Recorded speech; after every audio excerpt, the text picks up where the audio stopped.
Lupin, nakakalimutan nyo.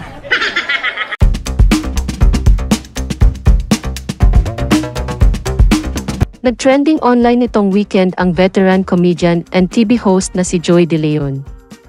But it wasn't for a good reason. Hindi kasi nagustuhan ng netizens ang pagbibiro nito na nangyari sa noontime show nilang E80 sa TV5.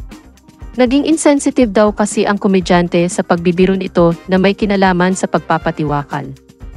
Mapapanood sa nag-viral na clip na nahirapang magbigay ng sagot ang isa nilang contestant sa kanilang Gimme 5 segment. Nahingan kasi ito ng mga bagay na pwedeng ilagay sa leg ng tao at tanging necklace lang ang naisagot ng contestant. Nang hindi na ito nakasagot pa sa oras na ibinigay dito, pabirong sinabi ni Joey na, Lubid. Nakakalimutan nyo. Lupin, nakakalimutan nyo. Dahil dito, inulan ng kritisismo ang E80 host sa social media dahil sa kanyang di umano'y pagiging insensitive. Tila nagsasuggest daw kasi ito ng pagpapatiwakal sa kanyang joke. At hindi daw dapat ginagawang biro ang mga ganoong kasensitibong mga bagay. Nanawagan din ang netizens sa Movie and Television Review and Classification Board o MTRCB, partikular na sa chairperson na si Lala Soto na kilalang malapit kay Joey, na gawa ng aksyon ang ginawa ng komedyante on national TV.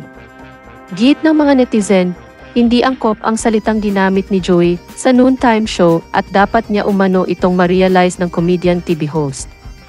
Samantala, ngayong araw, September 25, naglabas na ang statement ang MTRCB at sinabing i-review nila ang pangyayari. Magpapataw din umano sila ng parusa kapag napatunayang may violation na nagawa si Joey. MTRCB to review complaints on E80 taking cognizance of the complaints from the viewing public in relation to E80 Gimme 5 segment aired last September 23, the Movie and Television Review and Classification Board, MTRCB shall determine if the same are valid and presumably violative of Presidential Decree No. 1986 and its implementing rules and regulations, pahayag ng ahensya. Lupin, nakakalimutan nyo.